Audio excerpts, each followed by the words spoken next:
when you're 15 years old in the 1990s and you want to learn about cool systems, you're going to have to break into systems. Lloyd Blankenship's The Mentor's manifesto. Yeah. My crime is one of curiosity, right? Mohammed Bagha, who keeps his hacker handles anonymous and goes simply by MB, was one of the most feared hackers of the 1990s. With a larger-than-life online persona and the skills to back it up, he infiltrated corporate systems, telecom networks, and even the machines of other well-known hackers. He exposed their flaws, mocked their code, and dropped their secrets in public forums. But narrow misses with the law soon changed his path. And like many from that era, he turned his talents to defense, helping global companies strengthen their security and build lasting strategies. I knew the raid was coming.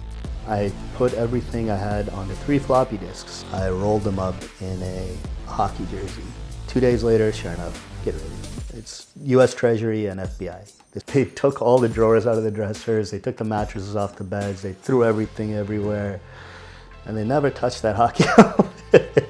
So, at this point, we basically had control over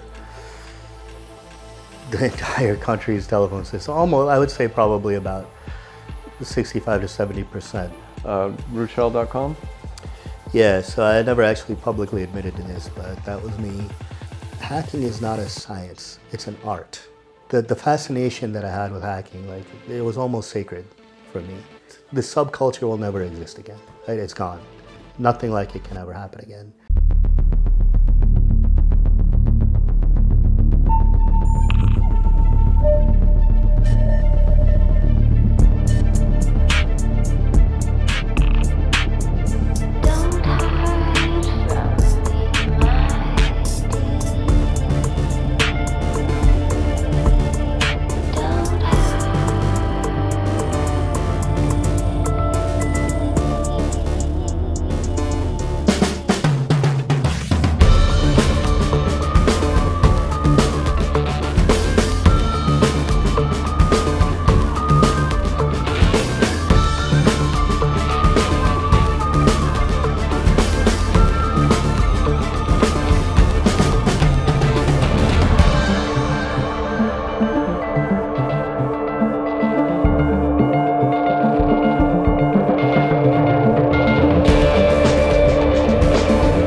Mohammed Bagha, welcome to Warlocks. We're going to not mention your handle from back in the day. We can just have me go by MB. MB will be what you'll go by. To sort of frame this contextually, you and I have known each other for over 20 years. Closer to 30. Probably. Through the scene and whatnot. I think we first met in person probably at, I want to say, a party at my house, but we had known each other online via IRC before that. And frankly, to frame this, you were regarded as one of the most respected, most skilled, and frankly, of our era, one of the most feared hackers of that era. And there's a lot of good stories to get into. So let's kind of start in the beginning and work our way through it. So where did you grow up? I grew up in Minneapolis. I was born in Minneapolis, grew up in a suburb of Minneapolis, raised there. Mm-hmm. You speak a lot. How many languages do you speak? Aside from English, I used to be fluent in Spanish, but most of the North Indian dialects I can get by in: Gujarati, Urdu, Punjabi, Kutchi, Memoni. My parents are from East Africa, so I can speak a little bit of Swahili as well. Not like fluently like they can, but I can get by. And nobody can talk about me to my face in Arabic, because I spent 6 years in Saudi. Mm-hmm, mm-hmm. So what was early life like for you? And I grew up in an interesting sort of environment, right? Minnesota in the 1980s, it was very what I would call very white bread. you described it as a sea of whiteness. You were in a sea of Sea of whiteness. whiteness. Whereas at home, like my grandmother, we lived with my grandparents, my parents, and my dad's brothers, and some of my aunts. So at home, we weren't allowed to speak English. At home, it was very like, it was one extreme, like one culture, and then like outside, it was like the opposite. And so I kind of grew up with a perspective of both cultures, and it was, it was a unique experience. In some ways good, in some ways bad, but I feel like I was able to kind of draw perspectives from both cultures and take the good and leave the bad from each. Interesting. You mentioned also that your cultural upbringing offered you different perspective, perhaps, than some of our contemporaries of that era. Yeah. So what you will notice is that a lot of the guys who were quote unquote black hat hackers, they had, a lot of them didn't have good outcomes, right? You had people go to jail, wind up homeless, drug addiction. You know about Jonathan Stewart, JS, good friend of mine, kind of my protege, died of a heroin overdose. Not that long ago. Yeah, 2018. So there was a lot of that. And I think part of it was leaving this fascination that you have, this thing that just consumes your entire life.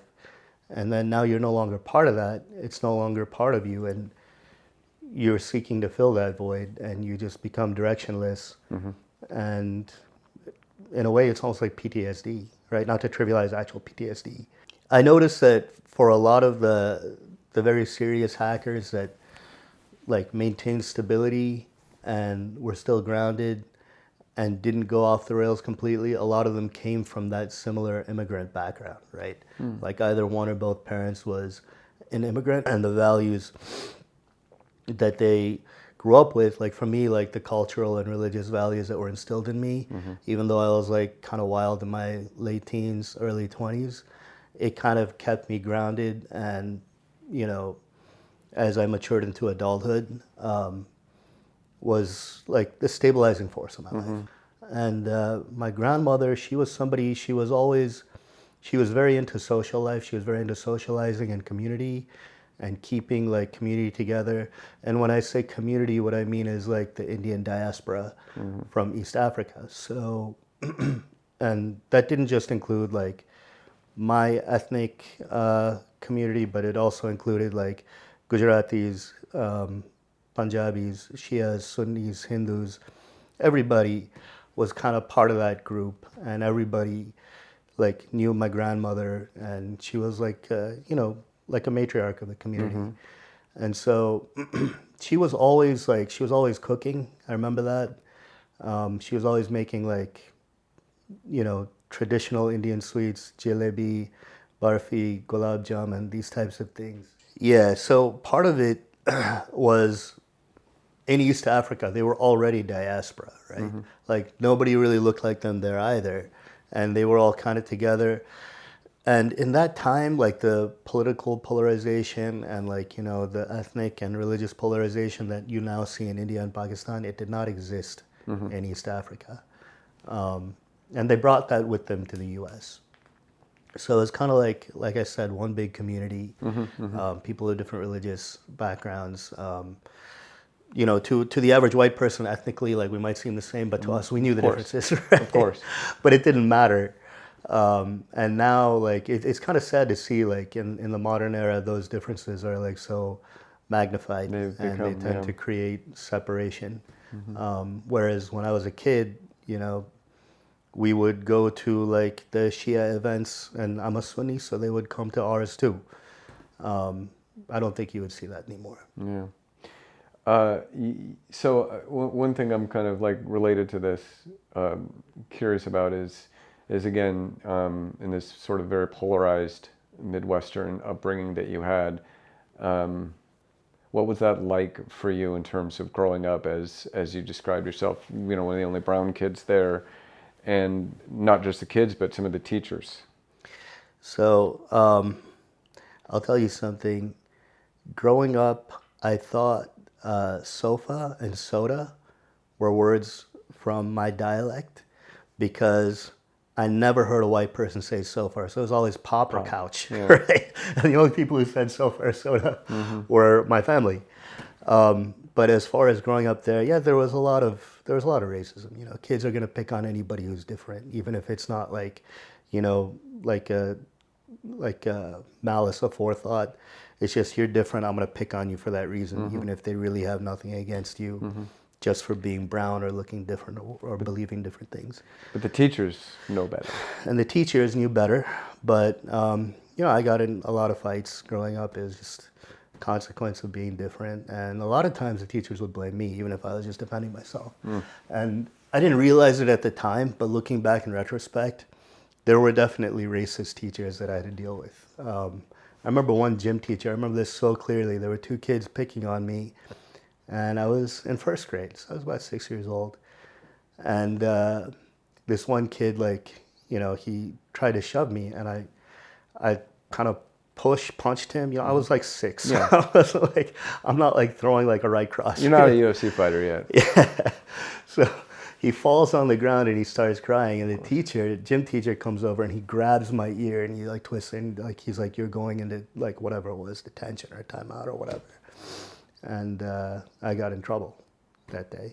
And my parents didn't know any different, right? So if I got in trouble at school, I got in trouble at school. It was my fault. And you got in trouble at home because of that. Yep.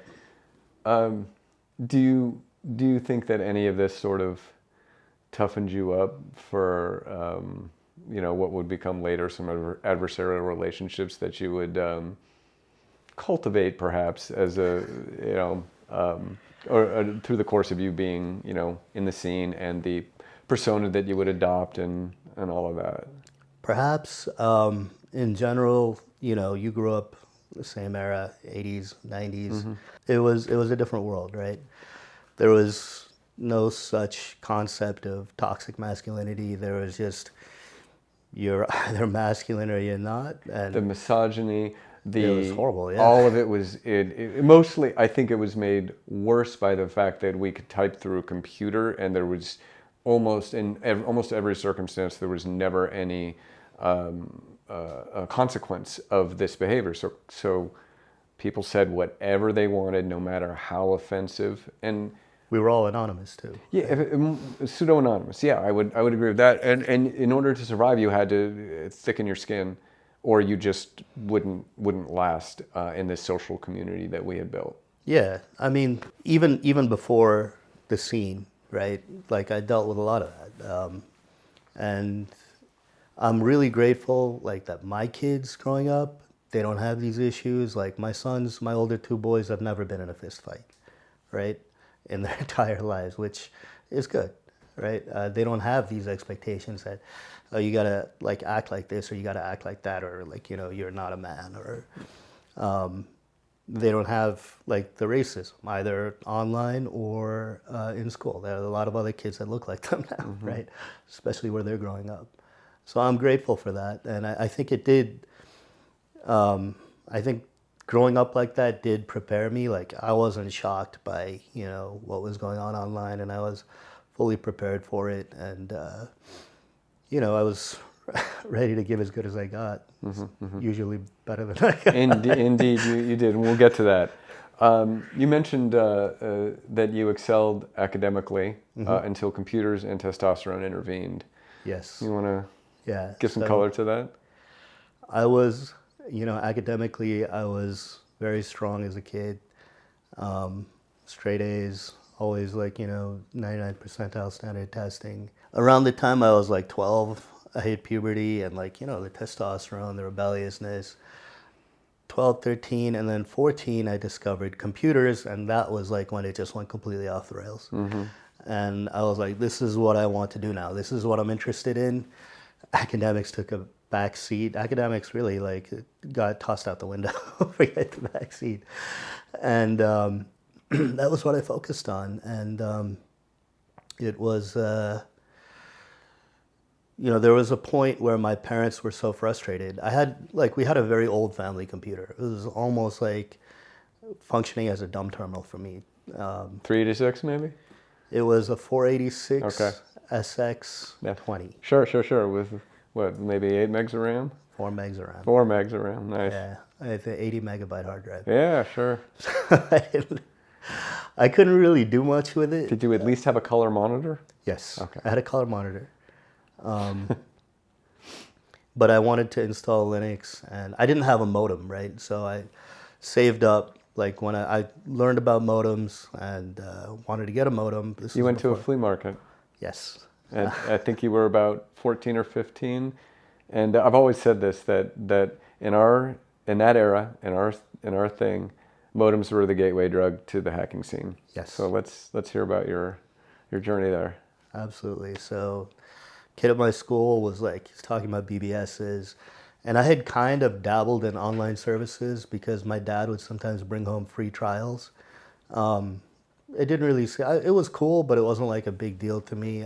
It was like Prodigy and whatever, CompuServe at the time. Again, I wasn't fascinated by it at all, but when I heard about BBS, I was like, that's kind of cool. And I really wanted to do it, but I didn't have a modem.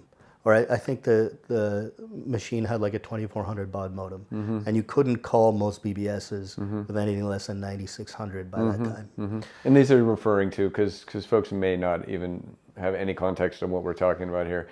This just loosely translates into the speed at which the data could be transferred across the phone lines, because back then we didn't have dedicated, cable or any kind of like dedicated internet connectivity. It was through the over the public switch telephone network, and you use a modem to convert the digital signal to the analog. Over your copper phone line. Right, exactly.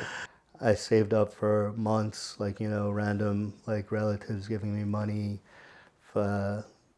shovel the neighbor's driveway, whatever. And after a few months, I got $50. It took a while, right? This is 1995. 1994. Oh, it's 1994. Okay. Yeah, it was early 1995 by the time I saved up enough money. And then there was this computer flea market thing, this big thing going on at fair. And I bugged my dad to take me. It was on a Saturday. And we drove out there, and I found a modem for $50. Was it used? It wasn't used. Okay. But it was a cheap generic 14.4 Sure. modem. And I brought home, I was so excited. I don't think I even ate that day. I installed it. And which to contextualize that, back in the day, that's no small feat to install a peripheral device into a computer of that era. It required a fair amount of, you could open the case, you gotta delicately insert this board. We were conditioned to be so concerned about static electricity back then because of the components, delicate circuitry and whatnot. Anyway, and then you have to install the drivers and get all that. So it's not like it is today. It's very different. Yeah, there was no plug and play. Right. I started calling BBSs, and back in that time there was a publication, a free publication, a monthly, called Computer User. I don't know if that was national. Do you remember that? I do. So they had them for free at the library. And at the back of Computer User, there was a list of local BBSs. So I was like, okay, I want more BBSs to call. But for the most part, you were dialing into one guy's computer, and then you would post a message and log off, and then somebody else would call in, they would respond to your message, and the next day you would call in and check, and it sounds so crazy. I'm thinking about it from my kid's perspective, right? How that seems now. But it was the coolest thing back then. And I found a BBS. I looked for what sounds like an interesting name, and I found a BBS called the Forbidden City, 612-232-1181. You remember the number? I remember that. I can't believe it. I wasn't thinking about that. It just came to me right now. Sure.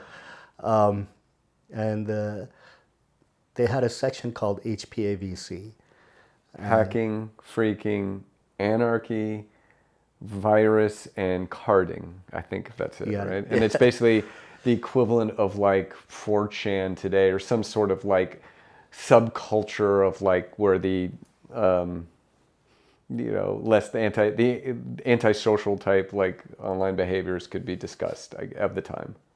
I didn't know what that was, right? Like I was like reading, like downloading like Commander Keen or whatever. Commander Keen, I remember this. What was that? I have a vague memory of this. It was id Software, like one of their first games. It was a side scroller. Oh, okay, that's shareware. right. I'm referencing it somewhat tongue in cheek because in the Bio magazines, in the zines, Commander Keen was referenced sarcastically a lot, right?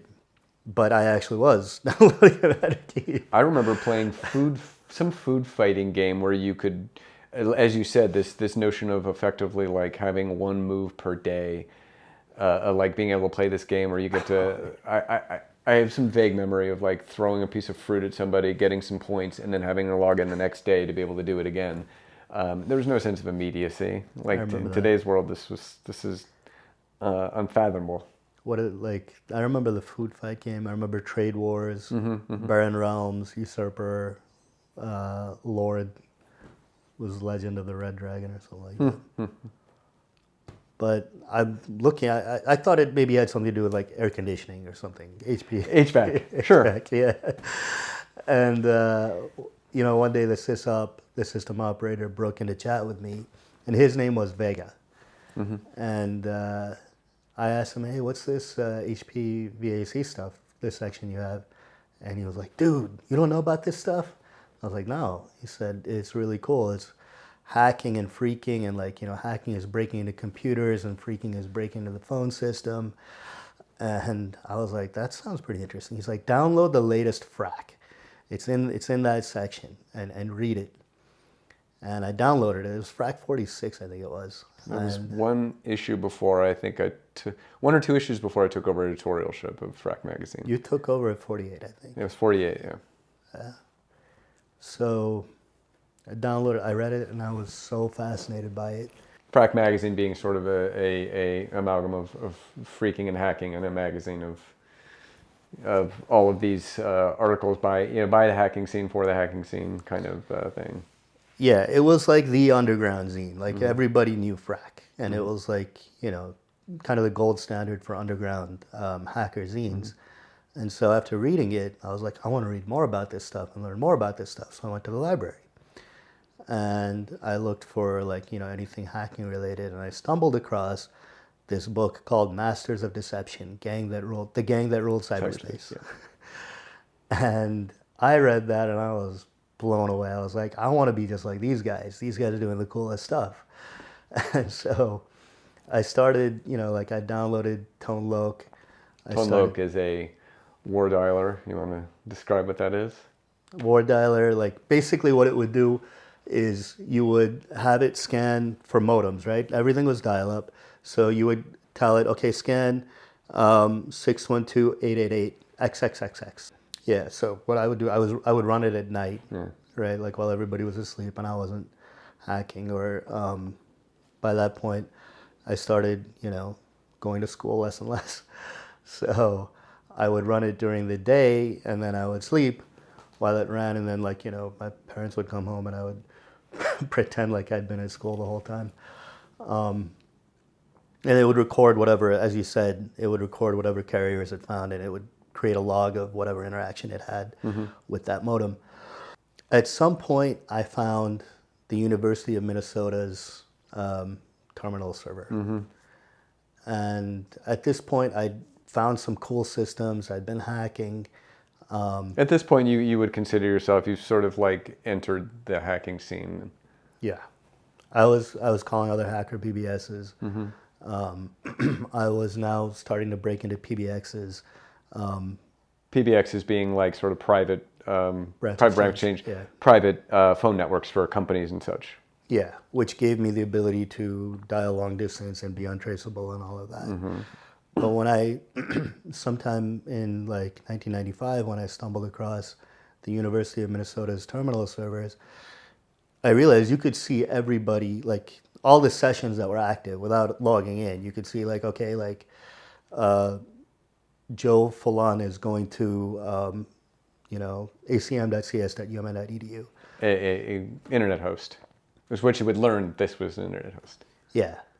Falan, Falan is in Arabic, like just for like random person, like Joe Schmo. And then you could see like this other guy is going to like some host outside. Looking at that, you could get an idea of like, a lot of the hosts that were on the network. And so what I started doing was I would connect to some of these hosts and I would try logging in using default usernames and passwords that I found in text files. Or that I'd learned about by that point because I was already kind of hacking Unix systems. Just wasn't that great at it because I was limited to what I could find on Everybody starts somewhere. Yeah, so I started breaking into these systems and then I realized that I could go anywhere on the internet and kind of just became my personal computer lab. First the University of Minnesota and then the greater internet. So this is an important inflection point in your embryonic hacking career. Is the terminal server you discovered here was like your gateway to the internet, and that was how you first discovered and then eventually, onboarded yourself to the internet, as it were. Yeah. You were also something that current generations will never know the pain of with the advent of large language models and AGI and all of that great stuff. You, like so many of that era, were self-taught. We had to learn the C programming language through things called books. We had to read source code. You did all of that. You taught yourself C, Unix, TCP/IP. Talk a little bit about the challenges of doing that, in the mid-90s, what that journey was like for you, because nobody's going to understand what that pain was like back then. We didn't have Google, right? We didn't have, even books for like a 15-year-old. You were limited essentially to what you get at the library. Like my parents were not buying me at that time $50 to $70 books. I did manage to get the C programming language. The KNR? KNR. I still write code like that to this day. And so do I. If I ever get the chance that. to. Yeah. I haven't written C code in a while, but C was. When I do code, I don't code that often anymore either. C was our big hammer, and everything looked like a nail. Yeah. I wrote C as long as I could, even for problems that probably were better solved with other languages. For me, that was kind of part of the fascination, right? Like you're figuring stuff out on your own, and to me, that's what a hacker really is. And Red Dragon, who is one of my oldest friends, you know him. David Meltzer, yes. Yeah, I wasn't going to say his real name. Yeah, I think it's okay. I think it's well known. I guess he probably enough. doesn't care. So David Meltzer, one of my oldest friends, Yeah. one of the mentors in my career and in life. He wrote a small thing called "Are You a Hacker?" I recently reread that. And people I made fun of it at the time, right? This is like we're teasing Dave, but even then, I understood that it was so profound because he's essentially saying that, the guys who are running the exploits or asking questions or talking about how elite they are or whatever they're doing, that's not hacking. Hacking is figuring out yourself, that it's the journey, right? It's figuring all of that out yourself. It's learning on your own. I started teaching one of my oldest sons. They're twins, right? One of them Unix and C, and he's taken to it pretty well, right? He's interested in it. And he's taken to it pretty well, but sometimes he's like, Dad, how did you figure this stuff out? Like how did you learn all this stuff? And I'm like, think about this. I didn't have Google back then. I didn't have any of this stuff. And he's just like, wow. But, ultimately, I think however far he chooses to go with that, he's smarter than me, I'll put it that way. Well, the way I've tried to describe hacking is exactly as you put it, and I wish that sort of modern media and culture would accept this definition of hacking as finding a clever solution to a problem. And if we just anchored on that, nothing else, I'd be much happier. Because I mean, it is, if you think of Lloyd Blankenship's The Mentor's manifesto, hacker manifesto way back in the day, yeah. My crime is one of curiosity, right? Like that, to sum it up. I mean, like I've discussed with you, some people, analogized us to bank robbers, right? And they're like, oh, would you hire a bank robber to protect your systems? We weren't bank robbers, right? We weren't taking anything away from anybody. Like, when you're 15 years old in the 1990s and you want to learn about cool systems, what option are you really going to have? And I'm not saying that you should do it, but there's no other way to do it, to learn about these cool enterprise systems and figure them out, and learn Unix and C and TCP/IP. You're going to have to break into systems, and we did. I wonder if in some alternate, reality where none of that 90s hacking scene existed and none of this happened, how much that would have slowed the growth and the pace of technological innovation over, from early aughts onward or late 90s onward. Because of this scene and this culture, there were so many luminaries that came from it that built so many incredible companies and technology. So I mean, pretty much any major tech company you can think of either was founded by or had people in on the ground floor from that scene. And even before the 90s, like Apple, right? Steve Wozniak and Steve Jobs selling blue boxes in their dorms. Yeah. So you mentioned at some point around this age, I think it was, where you a seemingly innocuous change of an image on a school computer resulted in a pretty seismic event in your early hacking career. So sometime in the mid 90s, I had a friend come over and he was interested in computers. He wasn't a hacker, but he was interested in computers and technology, and he knew, he was a pretty good friend of mine, so he knew I was getting into this kind of stuff, and he said, show me something cool. So I said, okay. We logged into the city's systems, and we kind of, bounced around a bit. Then we found, the web page for our school.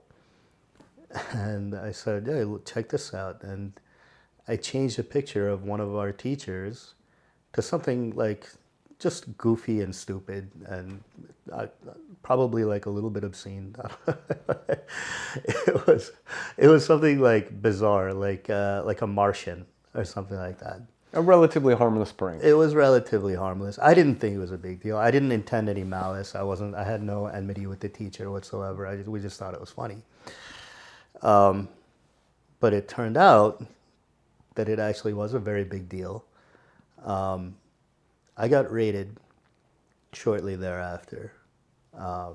Explain a little more principally what this means. Okay, so the FBI and the police came to my parents' home, cars up on the lawn, almost knocked the door down. Thankfully, it was 6 o'clock in the morning. I just gone to bed an hour earlier. And they're banging on the door, and my parents wake up, they open the door, and they come in guns drawn, it was crazy. I'm like a kid, And it just seemed very excessive. And I remember trying to act very tough and I'm the gangster here, Inside I was wetting my pants, right? I was scared. But they're like, you're going to jail, and cursing at me, and I'm just I'm a minor, what are you gonna do? And I remember at that time, one of the agents, he took me aside, he's all right, tell me about your unisex operating system. Unisex operating system. I just that lightened the mood for me a bit. I just couldn't help it. I started laughing. I mean, this is also probably testimony to how unprepared law enforcement was to deal with stuff like this back in that era, because there's just no understanding of the technology. Clearly, he thought that what he was referring to was Unix, but even the question of if he had gotten the term right still is this laughable. It is, yeah. I mean, they couldn't even do forensics on Windows back then. Forget Linux. So they took me to jail, threw me in a cell. I guess softened me up. I sat there for a few hours, and then they brought me out and into an interrogation room. I hadn't slept. I hadn't eaten, and they were just peppering with questions. I was just I don't want to say anything. They're like, all right, we're going to take you downtown. You're going to go to jail for the night. And they're like threatening me, like, are you going to spend the night with Bubba in jail? After like hours of this, they asked me, like, do you know anything about this image that was changed on the school systems? I was like, all right, I'll get these guys off my back. I started laughing because I was like, okay, this is the least of my sins at this point, right? To a teenage kid at that time, that was such a small, like, insignificant thing. I was like, how much could this possibly matter? And so I was like, yeah, I did that. And they're like, okay, great. Then they let me go. And they kept my computer and everything. But, and I was like, okay, cool, it's all over. But it turned out that it was actually a pretty big deal. And the teacher was really upset by it, as I said. She felt targeted or something. It was not my intent at all. So, Mrs. Tanner, if you're watching, I'm sorry. But, yeah, I was essentially like, the principal called me and he was like, you know, like, I don't think you should come back. And I essentially was expelled from You were school. expelled over this. I was expelled over this. Wow. Yeah. So you also mentioned that you were more worried about your parents' reaction to this than perhaps the law enforcement. Yeah, I was. What was the fallout there? I mean, grew up in a South Asian family, right? My parents were very upset. There was like a long period where they just did not trust me around a computer, probably rightfully so.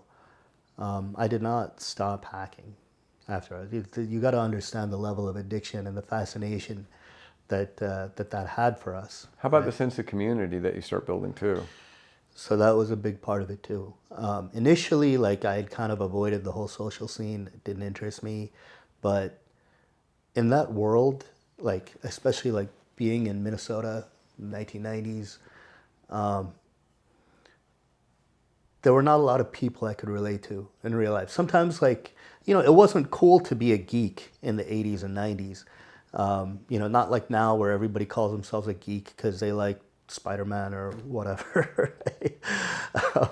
At that time, if you were a geek, you were like an outcast or a weirdo. So I kind of played that down a little bit.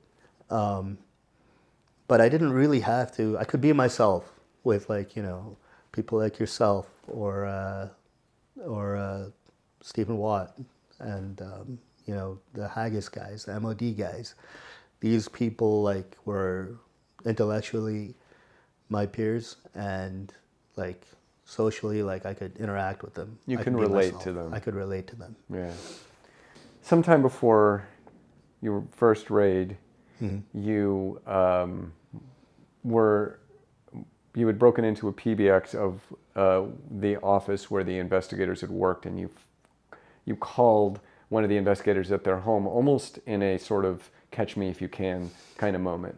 Yeah, because I knew that they were, you know, trying to get evidence, and I figured they probably knew my real name. I had no idea how much they actually really knew about me, which was a lot.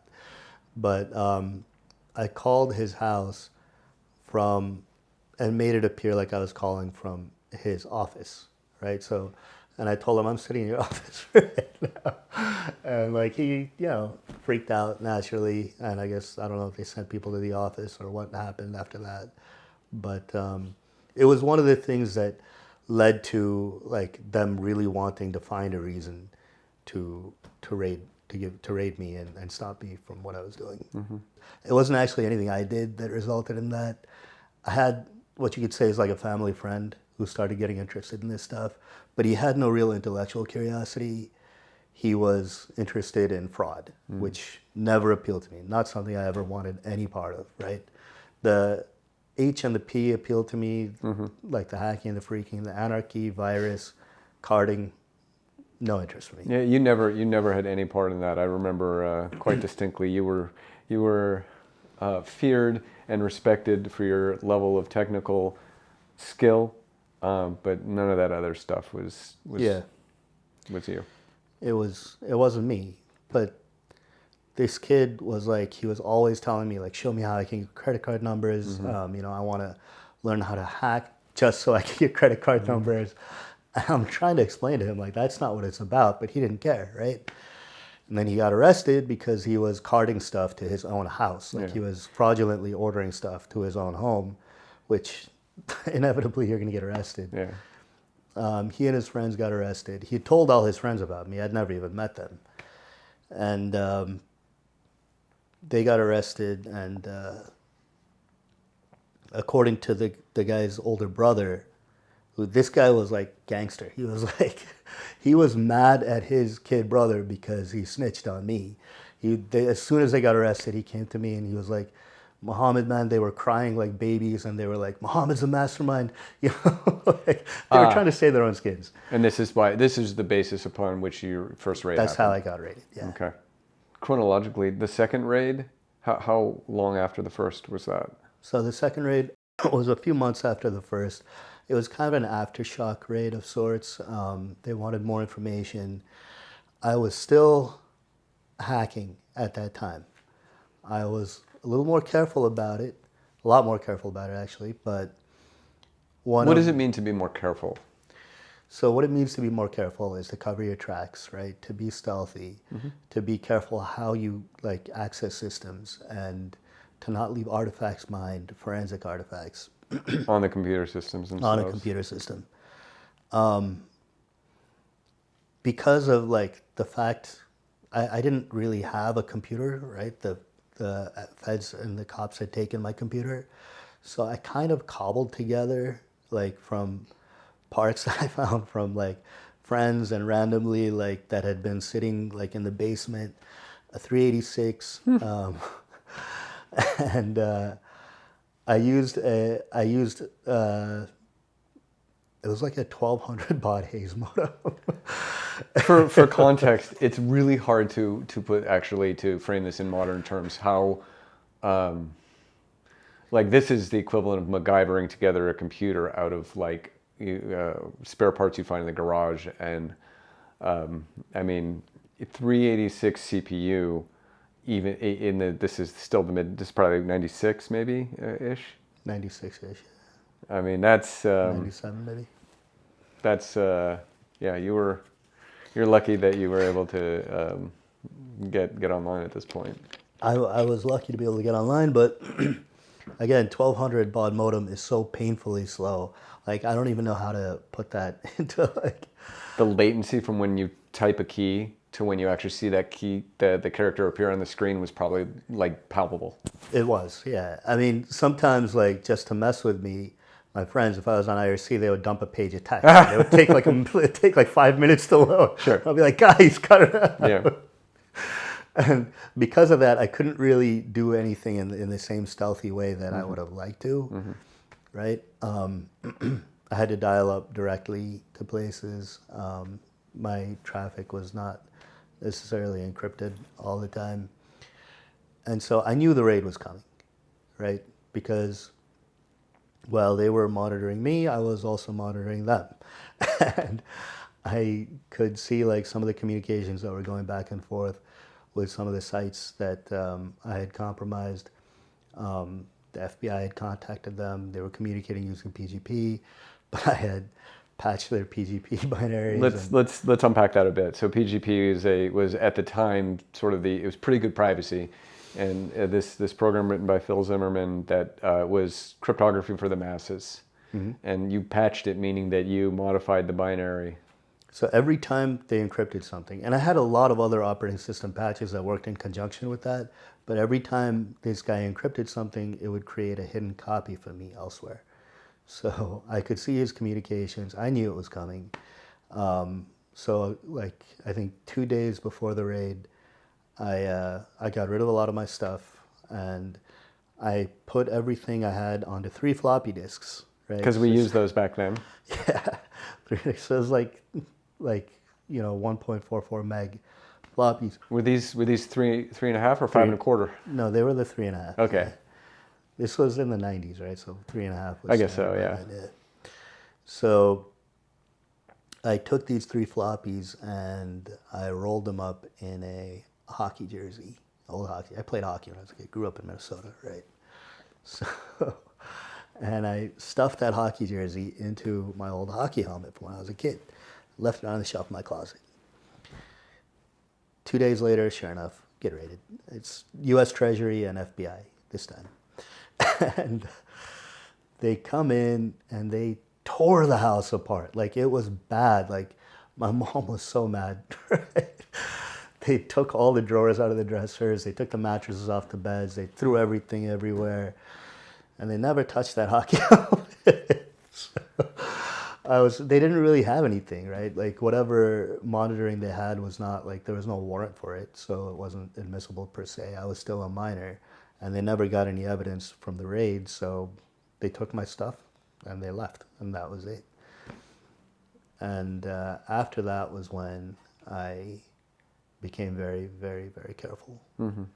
So I think it was when you were maybe 17 or so, you were working as a security admin for some ISP somewhere, and you got a phone call? Yeah, so I was essentially like helping them out in exchange for an account, sort of.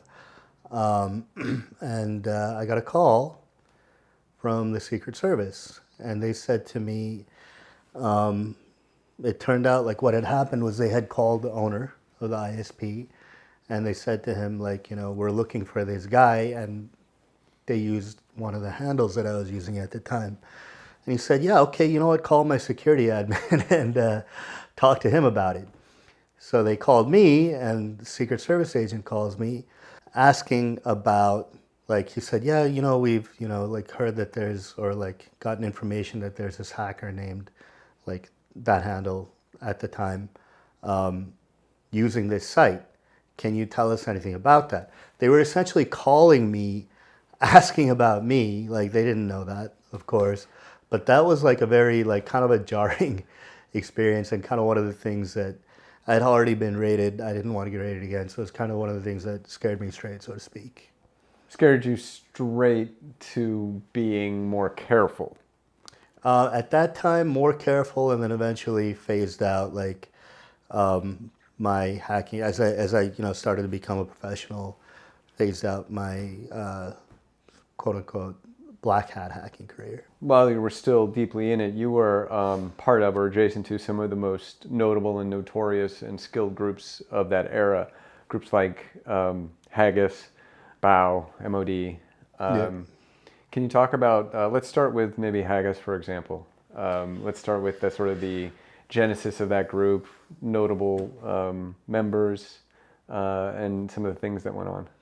So Haggis was initially, it was a fake group, right? And the BOW magazines, or the BOW zines, they would have, there were all kinds of fake group shout-outs listed. And one of them was Haggis, which was backronymed later to Hackers Against Geeks in Snowsuits. Mm-hmm. Which is nonsense, but it was funny. So BOW came first? BOW came first. Okay. And Haggis was like kind BOW of like being the Brotherhood of Wares. Brotherhood of Wares. Which I think was a tongue-in-cheek reference as well.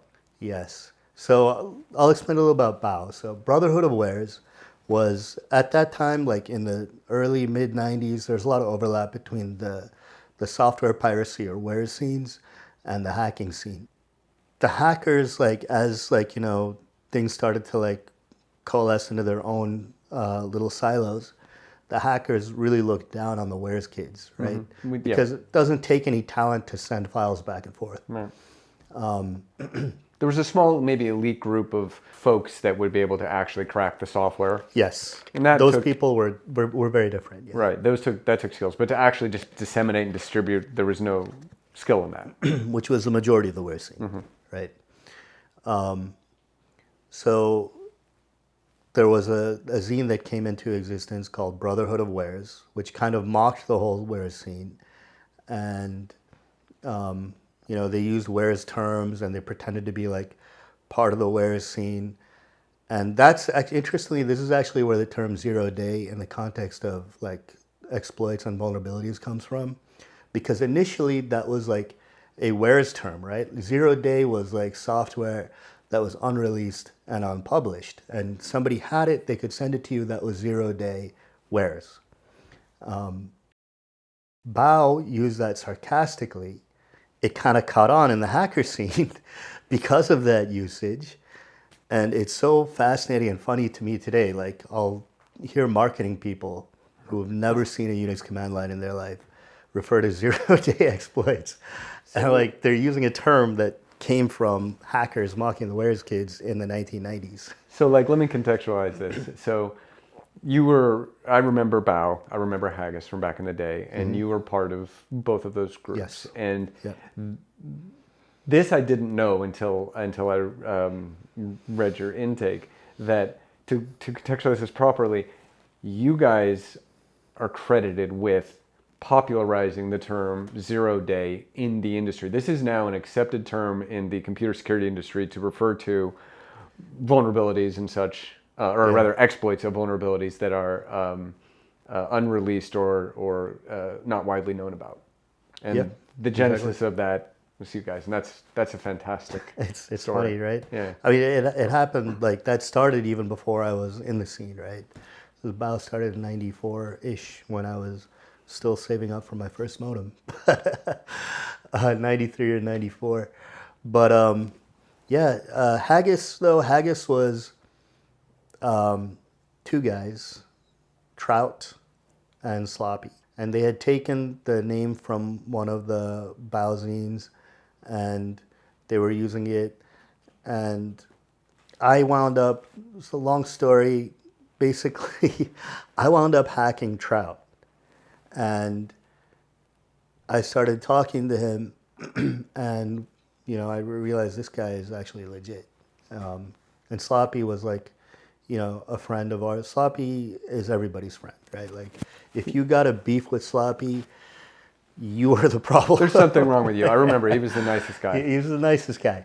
So, Trout, he was Haggis, so like I kind of joined up with them. They were kind of like the founders of that group. Around the same time, like I was close to a lot of the MOD guys. So Masters of Deception, the book about them influenced me like a great deal, right? And when I started talking to and meeting these guys, I thought they were like the coolest thing ever. I still think they're pretty cool, right? MOD was guys like Fiber Optic, who probably knew more about the telephone system than anybody alive, right? Eli, or Acid Freak, who was kind of like a mentor to me still to this day, in my career and in the scene. Zeke, or SN, who also, like a mentor to me in my career. They were all like, about a decade older than me. So particularly when you're like 16, it's a big difference. Big difference, yeah. I looked up to these guys, and there were other people associated with MOD, but nobody ever came to me officially and said, "Oh, you're an MOD now," right? It was just kind of understood. That's always been colloquially how I've understood it as well. Like everybody that you talk to, yeah, Mohammed was MOD. Yeah, but because of that, I never they were around and they were active during like a very specific period, and they had shared experiences that I wasn't a part of. So I didn't necessarily go around claiming MOD the way I did Haggis, right? Which we took that stuff very seriously at the time. Our secret gangs or groups or whatever. Oh, I remember. We're kids, I remember. I was a little bit older than you guys, but frankly, you and some other folks, maybe some of the Haggis folks, but you in particular had a very well-deserved reputation of hacking other hackers, and very successfully doing so many times over. Specifically, I was somewhat notable in the scene in that era. I ran a number of machines, probably foolishly so, that were internet addressable, and I'm pretty sure that you probably owned them at least once, if not twice. I did twice that I can remember. First was very, very early on, when you had ftp.infonexus.com. The second I remember more clearly because I remember talking to you about it, right? And you asked me, and this is another thing I can't believe I remember. There was a guy you were friends with. I think he was your roommate. His name was Vision. Oh, yeah, sure. And because I owned InfoNexus, I had his passwords everywhere. And you asked me like for one of his passwords because he wanted to mess with him. And I still remember his password was $ is no OBJ, like money is no object. I don't know if you remember that. I don't, but that is fantastic, and it's just And you thought it was hilarious. it really frames him well, as I remember him. Wow. And also you were part of a infamous to me incident of when my phones were forwarded. Yeah. So at this point, we basically had control over the entire country's telephone system. Almost, I would say probably about 65 to 70% of the country's telephone system. And we forwarded your lines to a conference bridge. Initially, like I was very serious, right? Like I wasn't into all these pranks. Like sometimes we would do it, like we would forward a pizza place's line to a bridge and pick up the phone. Right, we did your phone. Like let me contextualize this just for to be clear. Like you did a lot of stuff, but these were effectively pranks. These weren't like these weren't. There was no theft. There was no necessarily malicious intent. There was no reputation damaging. Not an intent. This was just the equivalent of hazing. Yeah, and it wasn't even the main or primary goal, right? The goal was to learn about the telephone system. But sometimes being 16, 17-year-old kids, we would get up to hijinks, like forwarding your phone line to a bridge and answering it and telling everybody you died of dysentery or whatever it was. Right. At the time, I remember this was very upsetting to me and my girlfriend because I was very much into this scene, as we all were. And this was culturally, this was like my high school reputation. It was like, so I remember being really like wrapped around the axle about it at the time. But in hindsight, I think I see it for what it was, and I find it hilarious. It was just, we had no malice toward you either. Yeah. Like I've always said, like all of us looked up to you, right? Because you were the little bit older guy. You were physically muscular and ripped, and the ladies always loved you. So, you had the cool car and all of that, all this stuff that I've told you about, so we kind of looked up to you, but we picked on you just because that was what we did. I was a very easy target. You were an easy target. And you were very earnest, and you were very mature, right? Compared to us. And there's a low bar to clear, but you were definitely more of an adult than we were. At some point, you and I started playing the NetSys together, right? Let's talk about that. That is my favorite Mike Schiffman story. So NetSys is this networked version of Tetris. Right. It's like it's not even bitmapped. It's like curses based. So no graphics, ASCII characters. Yeah. ASCII characters, blocks dropping, and you would play head to head with somebody on the internet. And you and I play head to head, and I consider myself a pretty good Tetris player. Right. There's not a lot of people I know in real life who can beat me. You smoked me every dang time. I was so frustrated. I was like, how can I beat this guy? And so, being a hacker, I went and looked at the source code for NetSys. I changed it to give me only lines and blocks, and I recompiled my client. And then we played again, and I beat you like 3 times in a row. And I remember you were just like, what is going on? You couldn't deal with it. So frustrated. And then I couldn't keep it up. Like, I thought you would notice right away, but you're intensely focused on your own game, right? Which is how it is with Tetris. And so then I just confessed to you after beating you 3 times.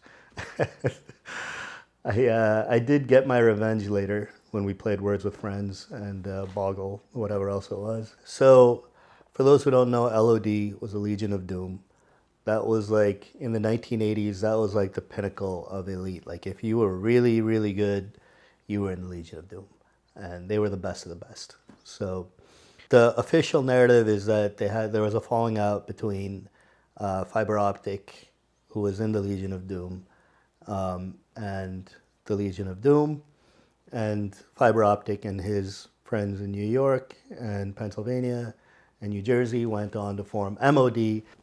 realistically, like the reality of what happened is that there was one guy in LOD, Eric Bloodaxe, who had a beef with fiber optic and who had a beef with some of the other guys that later went on to form MOD. But the majority of the Legion of Doom guys were always cool with the MOD guys. Like, these guys talked, they were friends. And so that's why I always like to say, rather than factions, it was tiers. And I'm not going to say who was more elite and who was better and whatnot, but you can draw your own conclusions on that. I have no beef with anybody anymore. I have no beef with Eric Bloodaxe. The old school LOD guys like Marauder, consider him a friend. I haven't talked to him in a long time, many, many years. But these guys really knew their stuff, like Gatsby, Marauder, Mark Tabus, absolutely brilliant guys. And they were all still cool with the guys from MOD. You also wrote about Scorpion and Escape.com. Can you talk about, like, contextualize who Scorpion was and kind of that whole episode? Yeah, so Scorpion was one of the members of MOD, and this was when I had just started to get to know some of them. So I got root on Escape.com. Root meaning privileged access. Privileged access. I hacked Escape.com. And I'm looking around, I'm like, I wonder if there's anything cool in Scorpion's directory. And I see like an encrypted C program. And wondering, what's this? I gotta find out what it is.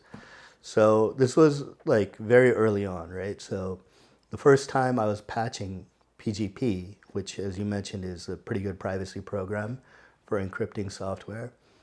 So I probably didn't do it as slick as I could have or should have, but I patched his PGP binary. He had his own in his directory, and then I waited for him to decrypt his file. The next day I checked, and he had linked my output file to dev null, which is like the Unix equivalent of the nether. Like, whatever goes to dev null is just Gone forever. Gone forever. And I was like, how did he find that? So, in other words, he had some suspicion of what was going on. And he knew, and this was his countermeasure. That was his countermeasure, so that it didn't matter, like, he was using the backdoor PGP, but the password would never get recorded, right? It would just get sent to the nether. What I did was I took that, like, dev null link, and I made a file called dev null space, and I relinked it to dev null space.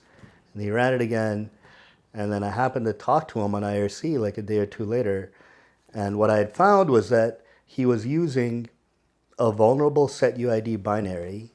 That was what the source code was? No, the setuid binary was somewhere on the file system that he had hidden away, and he had the source code for an exploit for it. So that's a very roundabout and awkward way of getting super user access, right?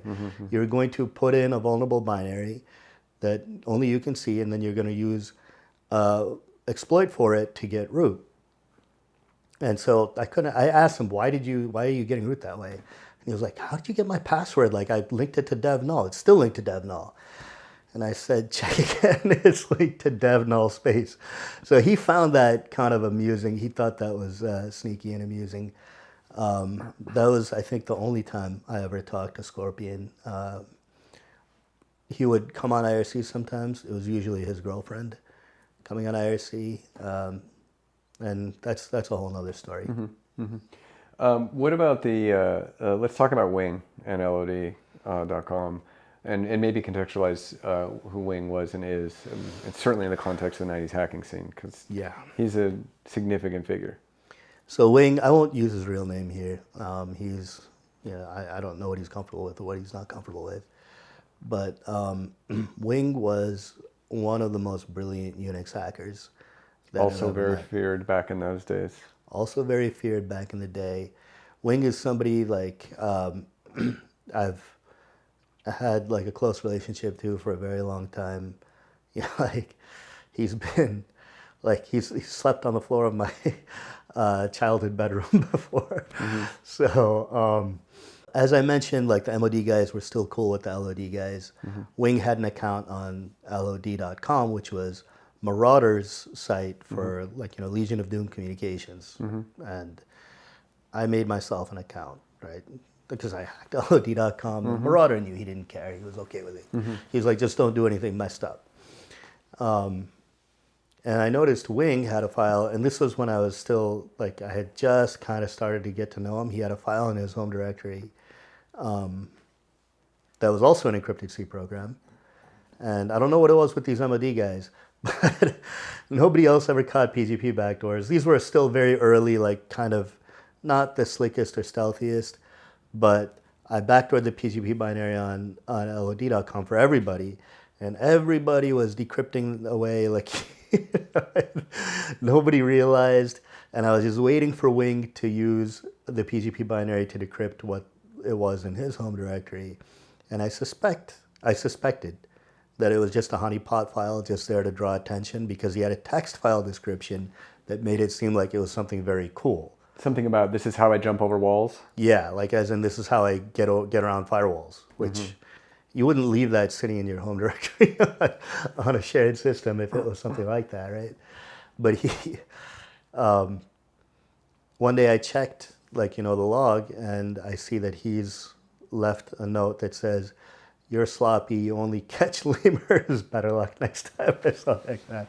And I was mortified, right? Because this was a guy that, you know, he was respected and feared, and like everybody thought he was elite. Well, he just kind of proved it right there too. He kind of proved it, and I felt like really lame. Years later, like, you know, like when we laughed about it, right? But at that time, I was like, dang, I feel really lame. What about the HFG Haggis conflict? HFG, was that hacking for girlies? Something like that, right? Hacking what about for the girlies. who and was Merck part of this? Merck was part of it. And contextualize who Merck was. So Merck, at that time, he was the most feared hacker around. Like, people were terrified of this guy because he managed to own everything, and he was very vengeful and vindictive. Like, if you mess with this guy, he's coming for you, he's coming for your neighbors, he's coming for your family, he's gonna destroy all your systems, he's gonna dump your information everywhere, he's gonna embarrass you. He was like that, and he was very smart, he was very persistent. He was like what I would call a complete hacker, right? And when I say complete hacker, I mean somebody who can code, who understands telephony to some extent, who can do it all. Unix, at that time, VAX VMS, telephony, programming. And that's an important point to make that we don't often talk about, is that a lot of people specialize. Most people would specialize in one area. For example, me, I focused on networking and understanding TCP/IP and writing network code. That was my thing. But to your point, Merck was like, he was the full stack hacker, right? yeah, maybe not the telephony part, but everything else. He was a real deal. And he owned a site that Trout and Sloppy used that was run by a guy from Pittsburgh named Panzerboy. And Panzerboy set up this site for anonymity, and Trout and Sloppy used it to, you know, break into systems. It was kind of like their home base. And so he logged everything they did for months. And then one day he got on IRC and he started pasting logs of them and mocking them, making fun of them about how lame they were and whatever, and how he owned them, and how, like, you know, they were nothing, and this, and like, and how they represent Haggis, and Haggis is nothing. So, you know, like, so we took this secret group thing very seriously. And I mean, they were my friends, right? They were my good friends. And so I felt like we had to, in the parlance of that era, roll up on Merck, and so I did. We broke into everything that Merck had. I monitored everything he did. He and there were a couple of other guys associated with him, Disorder, Jericho, and Brockbuster. But Merck was like the main guy, right? Like, they were kind of the sidekicks. And I logged everything he did. I logged the other guys too. But it was very interesting because he had close relationships with a lot of people who were running security companies. So at that time, security companies, vulnerability research was one of the primary means of hackers going into like, this like legitimate security industry. And so I got a lot of zero-day exploits by hacking Merck because I was able to compromise a few other security companies through that same avenue. But Merck was ready to kill me. He called up SN, and he told him, like, he emailed him, and he sent him an email saying that, who is this guy? Like, I'm, and he used a handle of mine, and he said that he's claiming, like, to be doing this and that and whatever, and people say he's associated with MOD, and he's claiming that I'm a hacker, and I'm not hacking. Merck's whole thing at that time was he was like hiding behind this layer of plausible deniability, and he would refuse to ever admit that he was hacking. But I mean, we had him dead to rights, right? And so there's this kind of back and forth war where like they defaced the New York Times website and they called us out, and then like we would call it, and then after that it was like I dumped all of his stuff on IRC. He was enraged. He was ready to kill me. It was, that was like kind of the LOD, MOD war of the late 90s. I will say that, I don't have beef with anybody anymore. I buried the hatchet with Merck years ago. So, and I will say, in spite of like, the little war we had, I always respected him for his technical abilities and like how seriously he took his craft. Right? Wasn't there something about UPT.org related to this? Yes. So that was kind of collateral damage in this whole thing.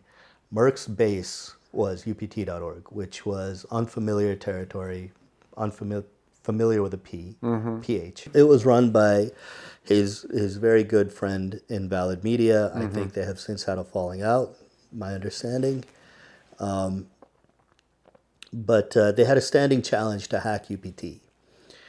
And like it was like, we'll give you $1,000 if you can hack UPT. You didn't even need to offer Mohammed of late 90s $1,000 if you issue the edict that nobody can hack this site, like that's enough.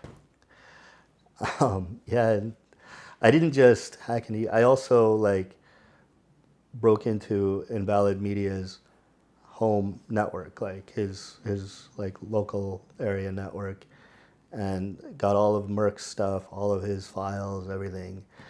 And I think to this day, like I've seen Invalid Media here or there, like in a social context, he just refuses to speak. I regret that he kind of became like collateral damage in that situation. I messed with his systems quite a bit. I never had the habit or pattern of being destructive, but this was like, Some people have trouble getting over it. Yeah. I guess. Switching gears a bit, what about the Eggo story? So this came later. The Eggo story, my good friend, Mr. Madness, he was very passionate about Eggo waffles. And I also love Eggo waffles, right? My whole life I've loved Eggo waffles. And we felt like Kellogg's was not doing enough marketing for Eggo waffles. We felt like in the pantheon of breakfast foods, like frozen processed breakfast foods, Eggo should be higher, and Kellogg's needed to do more to promote Eggos. And this was like, we decided that we were going to register Eggos.org, which happened to be free. We registered Eggos.org, and we set up like this guerrilla marketing campaign. And of course, like we were still very, very young, right? We were still kids, and maybe 19 or so. And we set up this site with like poems about Eggos and like, pictures and like Eggo recipes, which is all just like very stupid and sophomoric and kind of tongue in cheek, but also like, kind of like we really did like Eggos. And then one day a lady emailed us asking about a product that was being discontinued called Maple Waffles, which was, they were waffles. They were Full injected of syrup, yes. maple syrup. Some unholy process that they use to inject syrup into the frozen. I don't know, like, who would eat that? I mean, I guess we did, but I told her, which this is a lie, I said, we have like, a whole pallet of maple waffles we can send you, but we need you to star in our film, right? And I sent her the plot outline and some dialogue, and she was very offended by the idea that we had. And she contacted Kellogg's. And Kellogg's now, like, they start to take legal action, but they have no idea who we are. So they call up a friend whose name we'd mentioned in one of our screeds, one of the rambling screeds on the site, and they left a voicemail for him, and he like calls me and he's like, dude, what's going on with this? Like, Kellogg's is calling me and threatening to sue. So we contacted Kellogg's and they said, you got to take the site down. And we said, okay, we'll take the site down. What are you going to do for us? And so they sent us a bunch of... The hubris of youth.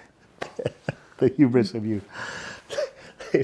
They actually sent us a bunch of free Eggo coupons, like, I don't know how many it was. And then they sent an Eggo's fleece to me, which I have a picture of myself wearing it. And I loved that fleece. And sadly, my wife threw it away. She denies it to this day, but it was right after we got married. I think she just thought, like, what the heck? It was like a bright golden fuzzy fleece with the red Eggos. That sounds amazing. It was awesome. So that was the Eggos.org story. And after that, like, we took it down and that was the end of it. Fantastic. What about the Doctor of Boom story? It's the Doctor of Boom. This is actually more of like, so in that era, right, as you alluded to, it was very testosterone filled, very toxic, like kind of like everybody at each other's throats, lots of obscenity, misogyny. Like, it was not a... I would frame it even further to say that if any one of us was confronted with logs from that era of what we said, myself included, would be aghast today. Absolutely. It's cringeworthy. I've seen some logs of myself of very not interesting stuff, and it's just cringeworthy. It is. So 100% agree with you there. Yeah, it was not like, I'm very happy the world has changed the way it's changed.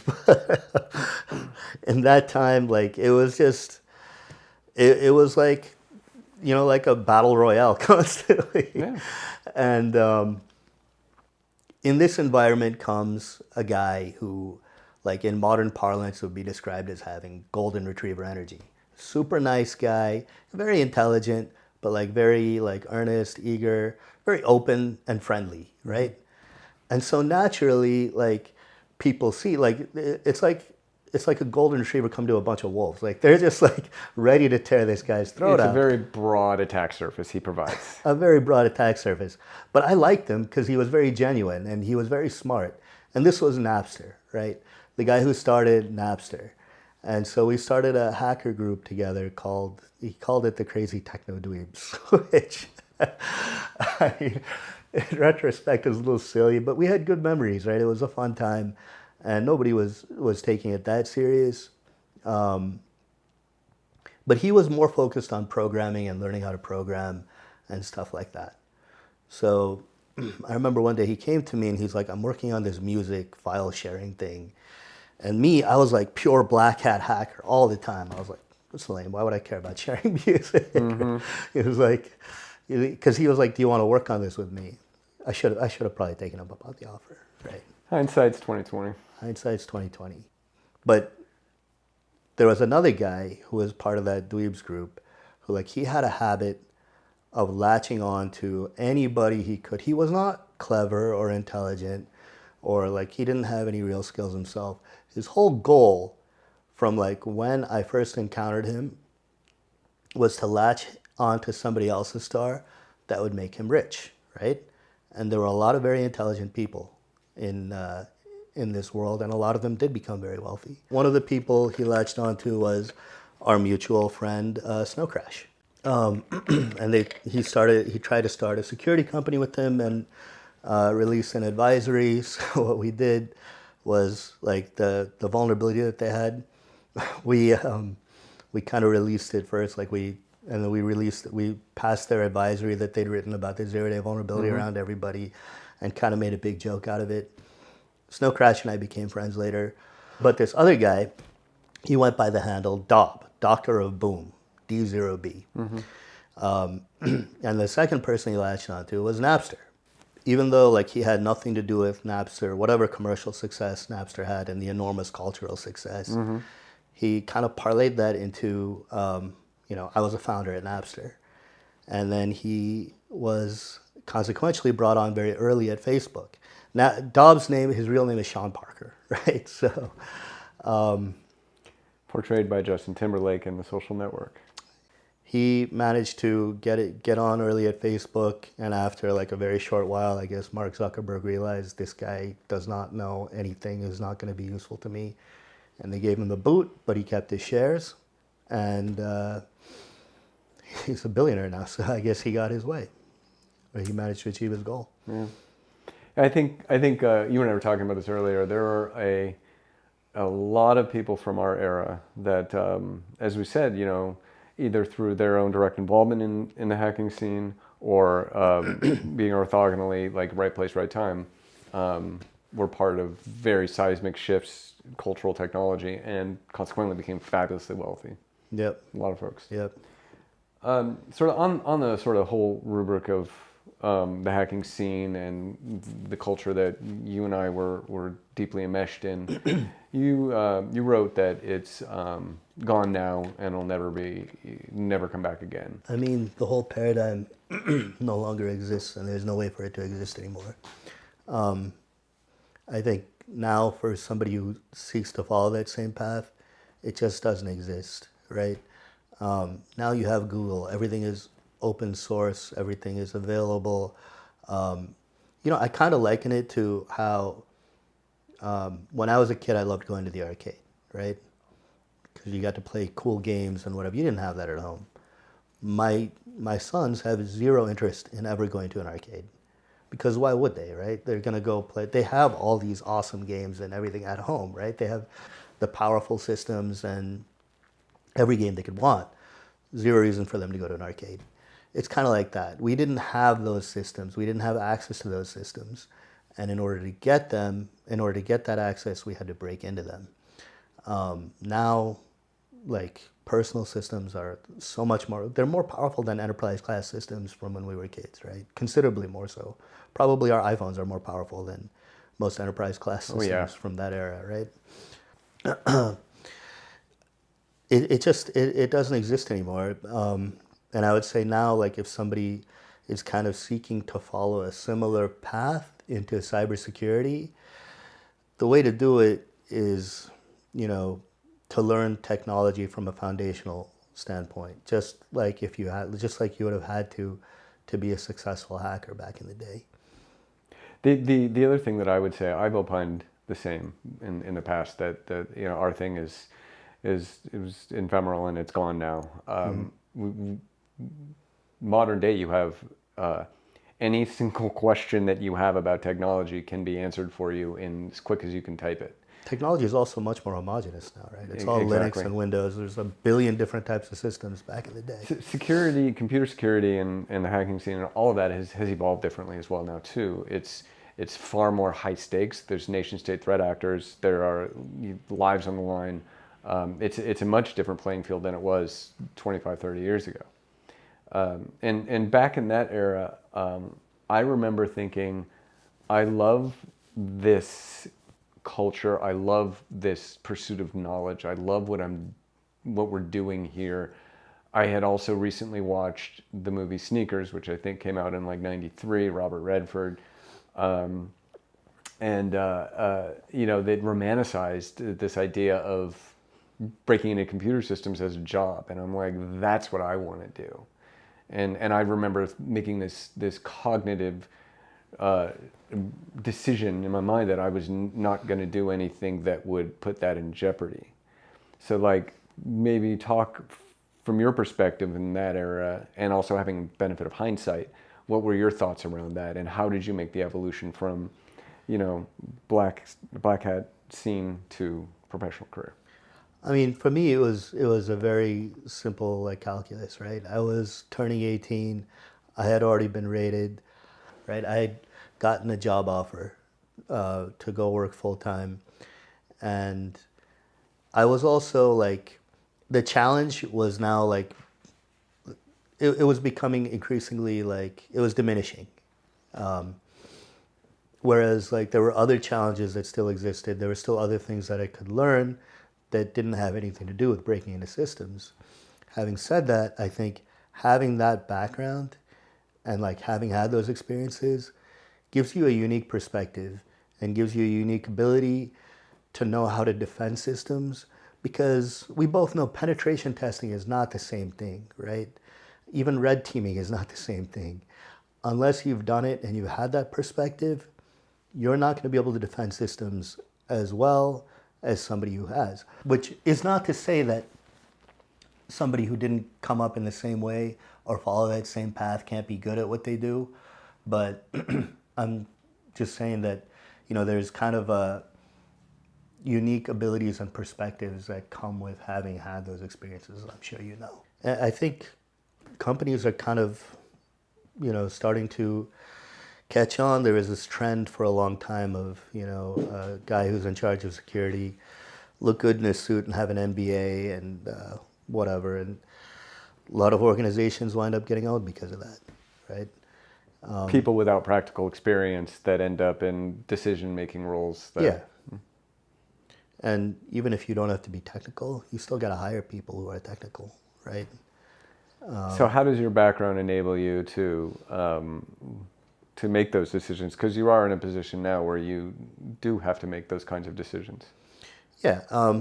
I mean, I understand things from the way a hacker would look at it. Things have changed. Technology has changed conceptually, still primarily the same, right? And of course, everybody has to keep up to date on shifts and changes in technology, as we all do. But also that mentality, that approach of like solving problems using technology is enormously helpful, right? The ability to do it without having your hand held is something that has served me very well throughout my career. So you also wrote about some of the mentors you had, both sort of in that era in the scene, and then that have carried through into your more modern life. You want to talk about some of those? Yeah. Some of those folks? So some of the mentors and like influences that I had in the scene, like the MOD guys, primarily Acid Freak or Eli Ladopoulos, SN being one of them, Red Dragon or Dave Meltzer, as we discussed, JSZ, also somebody who, I got to know later, but had a big impact on my career, and still today talk to him, see him when we're in the same city. And did I mention Red Dragon? Yeah, Red Dragon, and a few others in my career who and in my life who had an influence on me on like the direction that my life went and my career went. Outside of work, what are your greatest joys in life nowadays? My kids, same as you, Mike. Yeah. My greatest joys in life, like I love spending time with my older two boys. They're twins, as I mentioned. They're 15 right now. So with them, I do things with them. Like I'll watch a movie with them.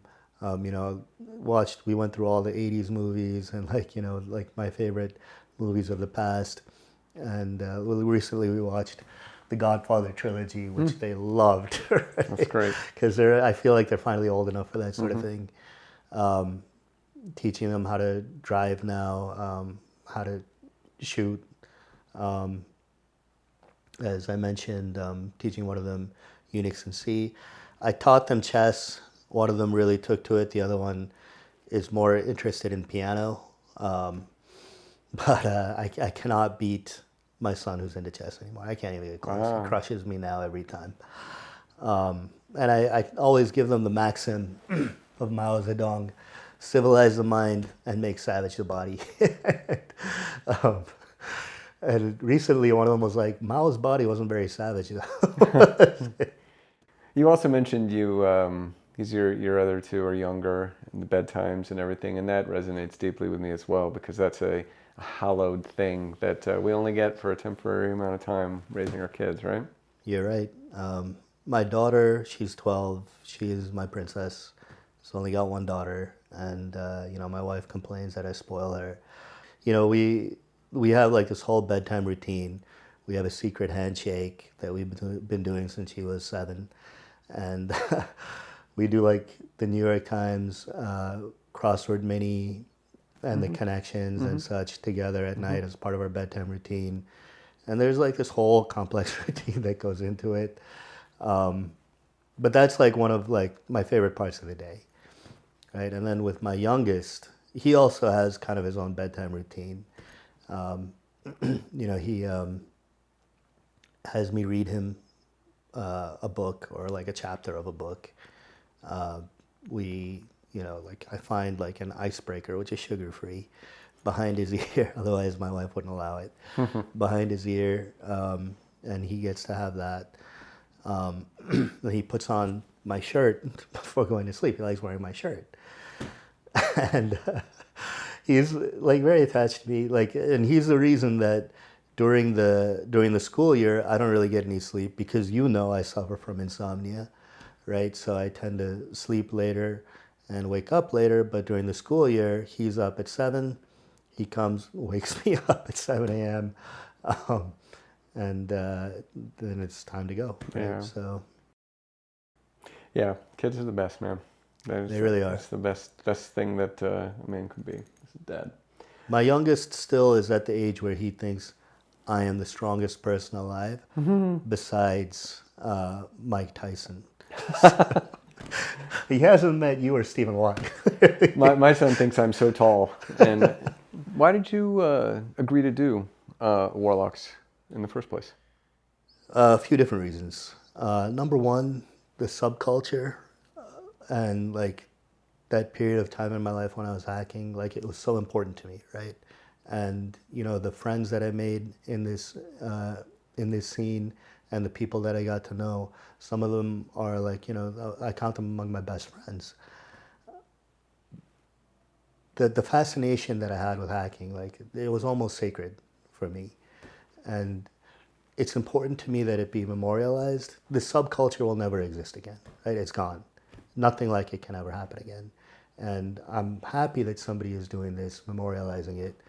And then I have other motivations, among them being that one of my youngest son's cousins happened to Google me, and they found an article, and my older sons have found this as well, about me from like work from like the year 2000, where it calls me reformed hacker using my powers for good. He went and told my youngest son, hey, your dad is a famous hacker. And so my youngest thought that this was the coolest thing ever. And he's like, oh, okay, my dad's a famous hacker. So, and then like he found out about this interview, and we went back and forth for a few months. Initially, I think we started talking about this almost a year ago, right?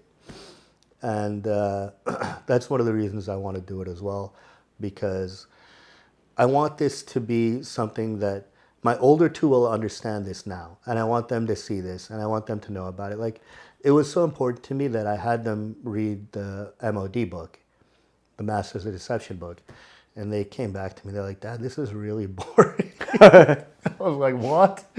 He's like, this guy calls like a bulletin board system, and this guy is like, it's about a bunch of guys sitting at computers. It's just not profound for them.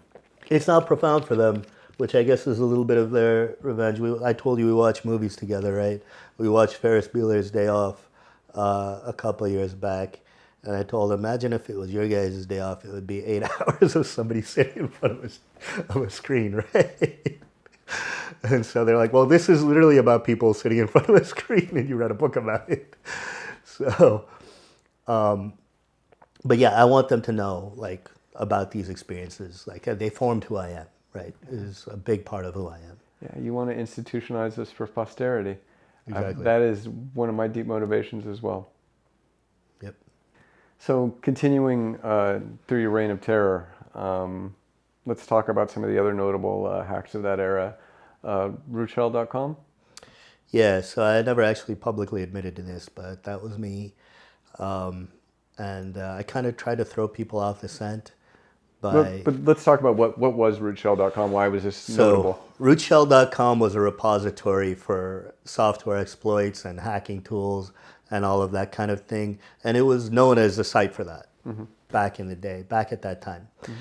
And everybody used it, like if you needed to look at an exploit or you needed to like download something, it was there, right?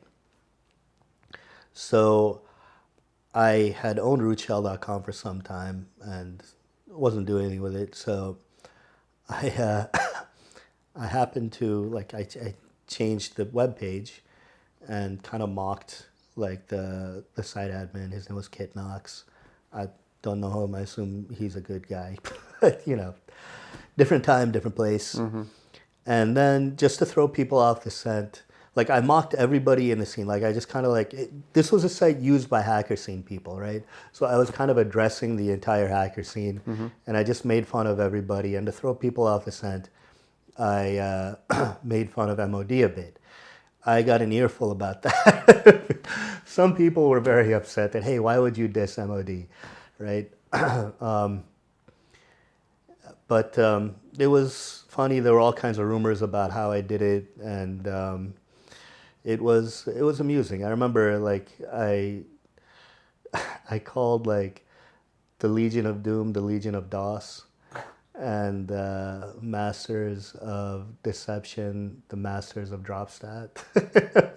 These are references to old technology, yeah. Yeah, to old DOS being disk operating, Dropstat being an exploit that was at the time it was leaked to the public in 1994. It was very, very advanced, next gen, cutting edge, and it was leaked to the public because a guy named Mooks left it in his home directory on a site that everybody was watching because everybody back in that time had this perception that Mooks was some kind of legendary Secret Service or NSA agent, and he had all these cool exploits and he could break into anything.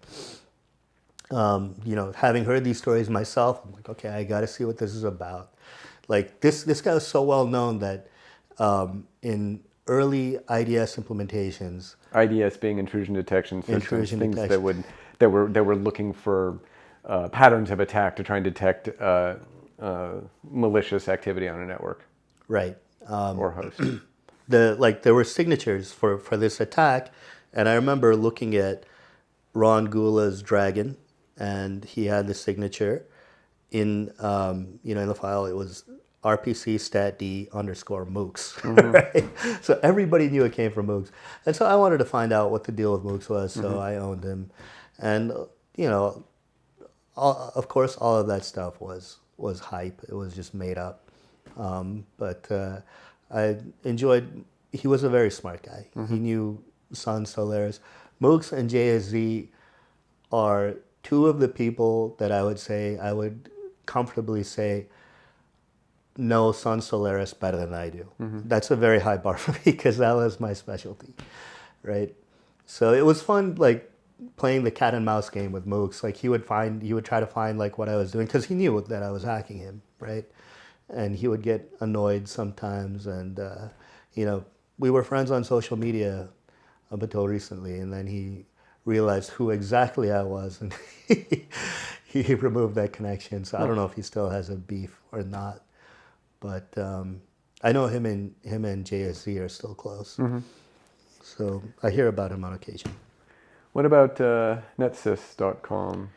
So NetSys.com was a site run by Len Rose, Terminus from the Legion of Doom, and a lot of hackers used it.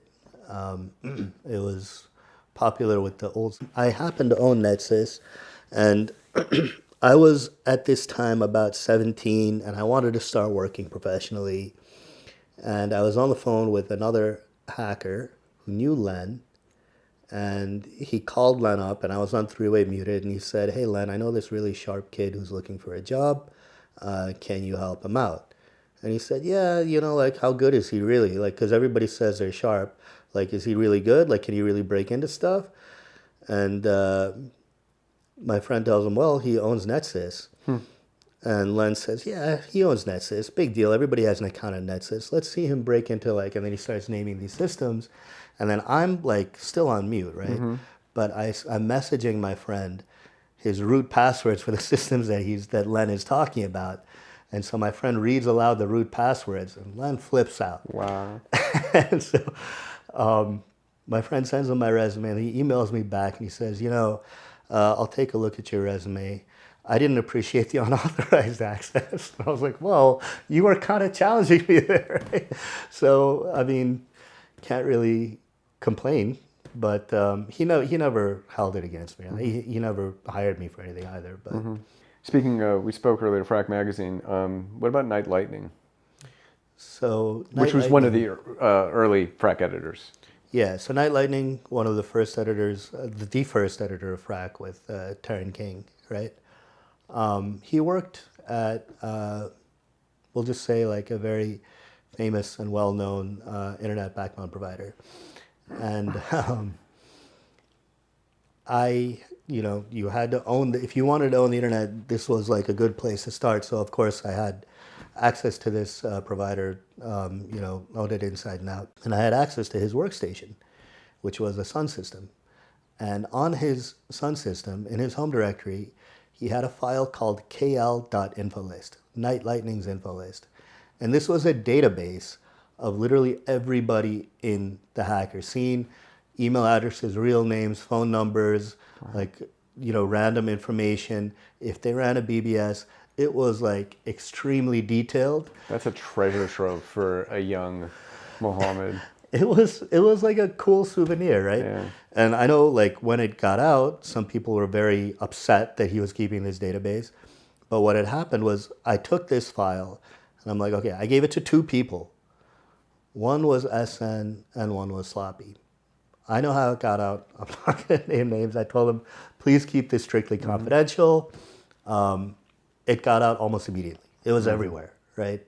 So this backbone provider realized that they were owned, and they started trying. I still had access, but I didn't go on his workstation again, and I certainly didn't disseminate any files from his workstation again.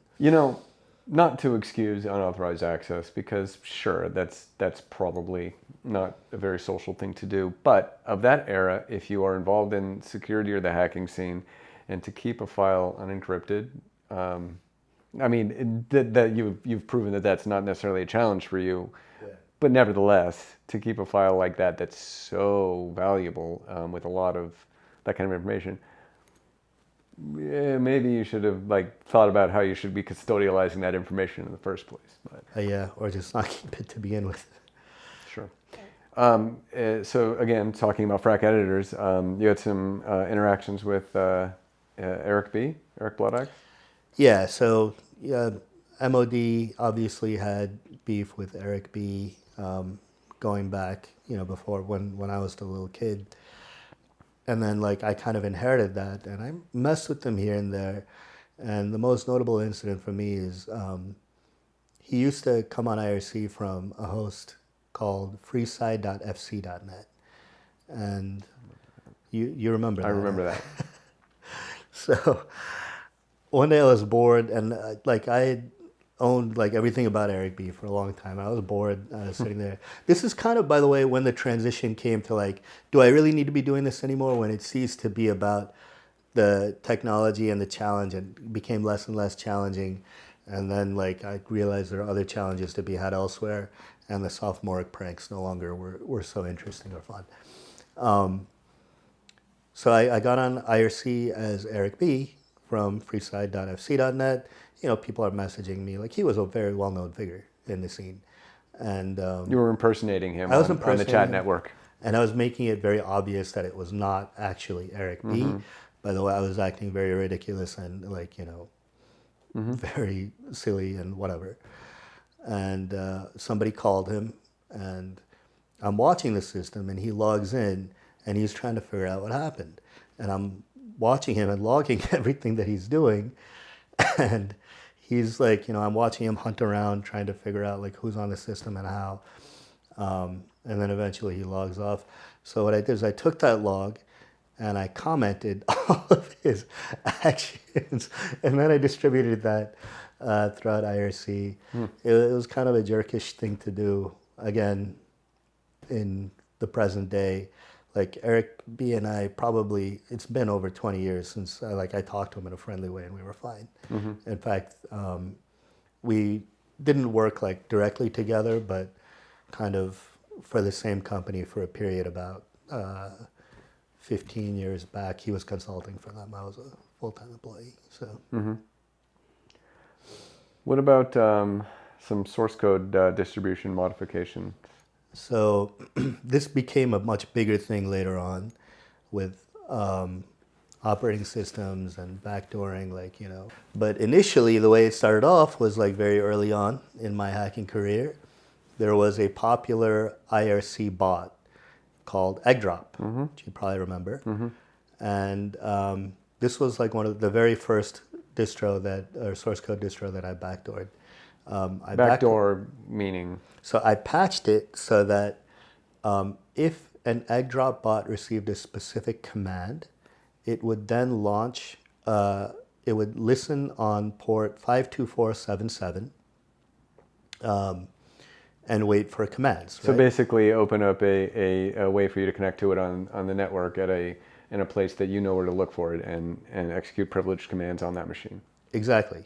Yeah, not really privileged because it ran in the context of the Eggdrop bot, but that was very trivial from there, right? Yeah, you can see a toehold, and from there you can move from there, like super user access was inevitable, and really it was more just about the fun of it. So every channel on IRC had an Eggdrop bot in it at that time, pretty much every channel. I think a modern example of this is we can look at some of the supply chain attacks that have happened in recent memory, like the XE-utils of 2024, where, I mean, that's obviously on a much, much larger scale and far more sophisticated, but what you just described can be thought of as a precursor to that. Yeah. I mean, it was even a precursor to my own, later on, and I'll keep that at a high level, but, I did compromise pretty much every major operating system distribution site and source code repository, from cvs.openbsd.org, Red Hat. FreeBSD.org was the most interesting one because prior to me owning FreeBSD.org, they had gotten hacked by a very sophisticated, the tool set that was used was very sophisticated, but the hacker themselves was not, right? It was a very amateurish hacker with a very, very sophisticated set of tools, which to me, when I look back on it, that's exactly how nation state hackers work now, right? And I suspect that was a very early nation state APT, so to speak, Advanced Persistent Threat. And I still have the binaries, because they saved the binaries, right? I still have the logs and the emails talking about everything. These guys were really smart, so they were able to take apart heavily obfuscated and encrypted binaries that the attackers had put on the system. And that was one of the more interesting ones. What about phone losers? So Phone Losers of America was a group. It was not a hacker group, but it was when I was still even learning very basic stuff about hacking, this was a group that I encountered in the, there was a guy named El Jefe and a guy named D Hate, Dr. Hate. And they were the Phone Losers of America. They had a zine that was very popular. They would make prank phone calls. And kind of the self-proclaimed leader of this group was a guy named Redbox Chili Pepper, RBCP, right? Kind of a play on words, Red Hot Chili Pepper, and Redbox, meaning a device that you could use at a payphone to get free phone calls because it would imitate the tone of a quarter being dropped. So RBCP, for whatever reason, he didn't like me, right? At all. He thought that I was too into hacking, and he didn't like that for whatever reason. Like that was the direction I was going, and this was around 1995. And so I was pranking people with, El Jefe and D-Hate. We were like it was kind of like a Jerky Boys type thing.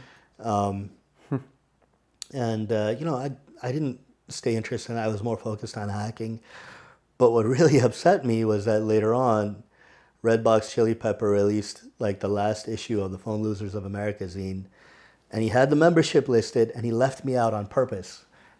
And, El Jefe, who we used to call Zach, he actually he transitioned. Actually, he calls himself, or she calls herself. Sorry, she calls herself Carrie now. D-Hate, Jeremy, I talked to him recently. Actually, I guess it's been a few years, but he seems to be doing well in life.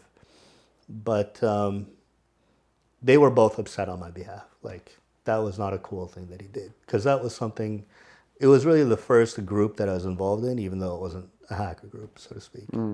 How would you characterize the skills required to be successful at hacking? I would say hacking is not a science, it's an art, right? There's this stereotype that exists of hackers being like, either like very nerdy, geeky, antisocial types, or like conforming to this cliched like punk skater, whatever kid stereotype, like on a skateboard. Wearing the hoodie. Yeah, wearing the black hoodie. And like that does exist, like there is that to some extent. But for the most part, most hackers that I know, like they are analytical, they are like, both left and right, but they're creative. They love the party, they love the arts just as much as they love the sciences. And I think you really need both of these, right? If you're solving problems creatively and you're coming up with things that nobody else can see, you need to have that creative aspect, the right brain or left brain. I always screw them up, whichever one is which. But that's what you really need to be a successful hacker, along with strong intellectual curiosity and maybe like a little bit of, disregard for, or like, rebelliousness or disregard for authority. Couldn't agree more. Creativity is so important. So, if you had to look back on your long career as both a professional computer security practitioner and in your younger days in the hacking scene, is there one bit of advice you would give yourself, having the benefit of hindsight and the wisdom that you've accrued over the years? I would say, like, be more mindful and more kind earlier in life. Like, that's something that I kind of progressed towards in my 20s. But if I look back at, like, the person I was when I was a teenager, yeah, I was a kid, but I'm not particularly proud of, like, how I was even into my 20s. And again, I think that like upbringing that I had, like, kind of grounded me and like helped me like be more down to earth and see things as I should later on in life as I reached my 20s, which sounds weird to say that's later on in life, being 45 now. But. So you mind if I just ask a rapid fire bunch of different questions and throw some topics at you? Yeah. Okay, so cool. Let's start with Scott Yellick. Scott Yellick. So Scott Yellick was a self-proclaimed security expert, still is to this day as far as I know, who, we would kind of pick on him and say, yeah, you don't really know what you're doing. He would tell us that we were crackers, that's the term he used, and that we were not real security people. We didn't know anything about actual security. And we were on IRC one day, and I was talking to him with a couple of friends, and he was like, yeah, you can own lame stuff. You can deface web pages, whatever. And keep in mind, like, defacing web pages was like 0.001% of what we did. It wasn't something that was interesting or challenging. Mm-hmm. It was just like a side prank thing that didn't really mean anything. And he said, let's see you break into the system that I am on IRC from right now. And the wrong thing to say to like 17-year-old me, right? For sure. So I pasted to IRC a listing of his home directory and like what he was doing and logged in like less than a minute after he said that. Wow. And he freaked out. The funny thing was he had a file in his home directory called Haggis. But he pulled the cable before I could see what it was. But Pulled the cable, meaning he freaked out and did the only thing that he knew to do at that point, which was unplug it from the internet. Yep. Like, take out the Ethernet cable, and so there's no Wi-Fi back then. Yep. So that was I still have a log of that because Zox. I don't know if you remember Zox. I do. He was present, and he thought it was the coolest thing ever. Zox was a character.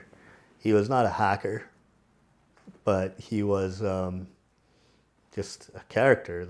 He was, for that era, he was exceptionally like obscene and crazy, and that was a high bar, right? He was definitely an interesting cat. I remember him. Mohammed, you've had an amazing career in the hacking scene, a fantastic life afterwards. You've had some amazing stories from the source code modification to the trolling investigators, multiple raids. You've had just such an amazing set of experiences. Thanks again, man, for doing this. Yeah, it was an honor. I see